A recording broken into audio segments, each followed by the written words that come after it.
Hello बच्चों, आज हम भारतीय वैज्ञानिक जो चैप्टर हमारा चल रहा था उसमें जो आगे के वैज्ञानिक हैं उनके बारे में पढ़ेंगे।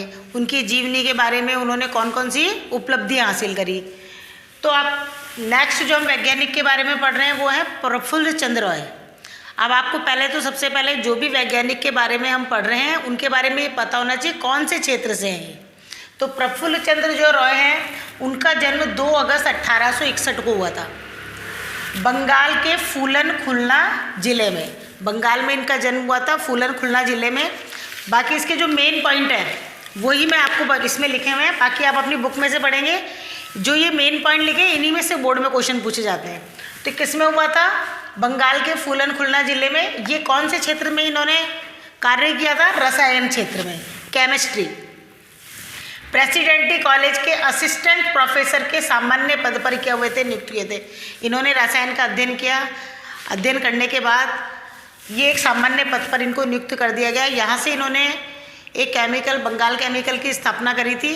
वो इसलिए कि इनसे जो कम पढ़े लिखे थे उनको अंग्रेज़ों ने ऊंचे पद पर दे रखा था और इनसे ज़्यादा वेतन पे, जबकि ये ज़्यादा पढ़े हुए थे तो इनको कम वेतन मिल रहा था। तो इसकी शिकायत जब इन्होंने अपने अधिकारी से करी तो अधिकारी ने कहा यदि तो आपको अपनी शिक्षा पर इतना ही वो है, गर्व है, तो आप अपनी ही कोई फर्म क्यों नहीं खोल लेते हो। तो इसी जो ये बात थी वो इनको चुभ गई और इन्होंने अपनी एक अलग फर्म खोली। तो इस फर्म का नाम क्या है? बंगाल केमिकल फार्मास्यूटिकल वर्क्स का कार्य पर प्रारंभ किया था। क्योंकि इनको जो अफसर थे वो बोले कि इतने ही ज़्यादा अपने आप को ज्ञानी समझते हो, इतने विद्वान समझते हो, तो कम तनख्वाह मिल रही है तो अपनी ही कोई फर्म खोल के बैठो। तो उन्होंने बंगाल केमिकल फार्मास्यूटिकल वर्क्स जो कंपनी है इनकी इस पर कार्य कर किया और मात्र 800 रुपये की अल्प पूंजी से इन्होंने इसको चालू किया था, जो बाद में प्रगति करके करोड़ों रुपए का कारखाना बन गई। तो इसमें जो मेन पॉइंट है वो यही है कि इन्होंने कौन से क्षेत्र पर कार्य किया? रसायन क्षेत्र पर। कौन से पद पर नियुक्त हुए? प्रेसिडेंटी कॉलेज में असिस्टेंट प्रोफेसर के सामान्य पद पर नियुक्त हुए। इनको अपनी जो फर्म है वो खोलने की प्रेरणा कैसे मिली? क्योंकि इनसे कम पढ़े लिखे जो लोग थे उनको तो ऊंचे पदों पर रखा गया था और उनका वेतन इनसे क्या था? ज़्यादा था। जब इन्होंने इसकी शिकायत अपने अधिकारियों से करी तो अधिकारी ने कहा कि अपने ज्ञान पर या अपने आप को ज़्यादा विद्वान समझते हो, अपने आप को ज़्यादा पढ़ा लिखा समझते हो, तुम अपनी ही फर्म खोल के बैठो। तो इन्होंने मात्र 800 रुपये की अल्प पूंजी से जो बंगाल केमिकल फार्मास्यूटिकल वर्क्स पर कार्य किया। तो आपसे ये पूछा जाता है कि कौन सी फर्म बनाई उन्होंने? Bengal chemical pharmaceutical work. और इनकी मृत्यु कब हो गई थी? 19 जून 1944 को। अब नेक्स्ट है डॉक्टर पंचानन महेश्वरी। अब डॉक्टर पंचानन महेश्वरी ने कौन से क्षेत्र पर कार्य किया था? वनस्पति विज्ञान पर। जो हम जीव विज्ञान पढ़ते हैं उसकी 2 ब्रांच होती है, वनस्पति विज्ञान और जीव विज्ञान। तो वनस्पति विज्ञान में जिनमें पेड़ पौधों के ऊपर अध्ययन किया जाता है, तो डॉक्टर पंचानन महेश्वरी ने इसी पर अध्ययन किया था। इनका जन्म 9 नवंबर 1904 को जयपुर में हुआ था और इन्होंने वनस्पति विज्ञान पर अध्ययन किया था। और वनस्पति विज्ञान में किस पर किया था? पादप भ्रूण विज्ञान पर। तो बाकी तो जितनी भी जीवनी आप एक बार अपनी बुक में से पढ़ लेना, लेकिन जो मेन पॉइंट है वो मैंने लिख दी है। पादप भ्रूण विज्ञान पर अध्ययन किया था। उन्होंने भ्रूण विज्ञान और पादप क्रिया विज्ञान के सहमिश्रण से एक नई शाखा का क्या किया था? विकास किया था, जिसमें उन्होंने पादपों के बारे में लिखा था। उनके मार्गदर्शन में लगभग 60 छात्रों ने डॉक्टर की उपाधि प्राप्त करी थी।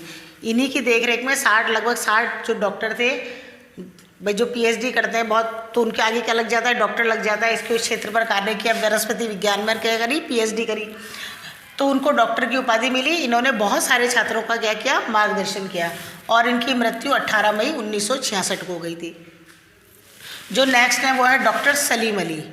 डॉक्टर सलीम अली का जन्म 12 नवंबर 1896 में हुआ था और इनको भारतीय पक्षी विज्ञानी और प्रकृतिवादी थे। तो आप बर्डमैन के नाम से जाना जाता है इनको। भारत में इनको किसके नाम से जाना जाता है? बर्डमैन के नाम से। यदि आपसे पूछा जाए भारतीय बर्डमैन कौन है तो आप क्या लिखेंगे? डॉक्टर सलीम अली। 1947 में बॉम्बे नेचुरल हिस्ट्री सोसाइटी के प्रमुख व्यक्ति बने थे।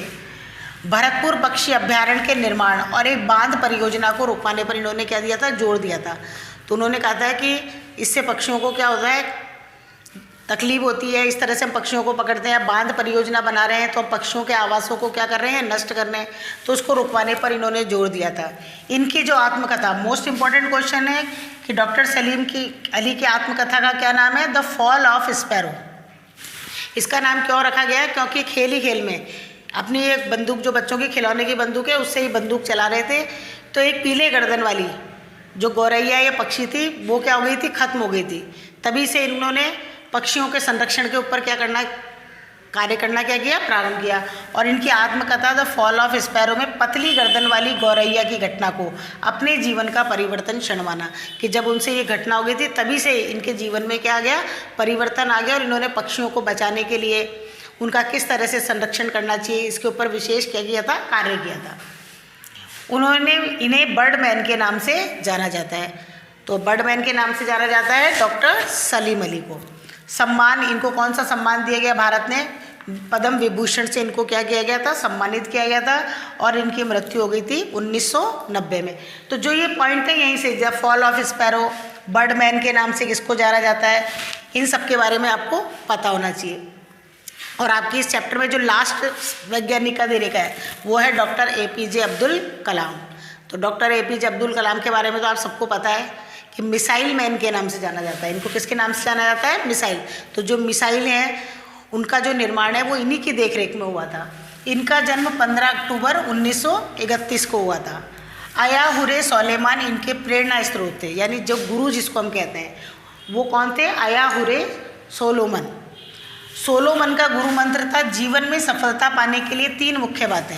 तो जैसे आपसे पूछा जाए डॉक्टर APJ अब्दुल कलाम के गुरु कौन थे, तो गुरु कौन थे, सोलोमन। और उन्होंने सफलता पाने के लिए जो 3 मुख्य बातें बताई, इच्छा शक्ति, आस्था और उम्मीद। जब आपको किसी काम के लिए इच्छा शक्ति उत्पन्न होगी तभी आप उस काम को करेंगे। फिर आस्था, उस काम को पूरी आस्था से करेंगे तभी उस काम के पूरे होने की आपको क्या होगी, उम्मीद होगी। तो सबसे पहले यदि जीवन में सफलता पानी है तो इन 3 प्रमुख बातों को अपनाना है।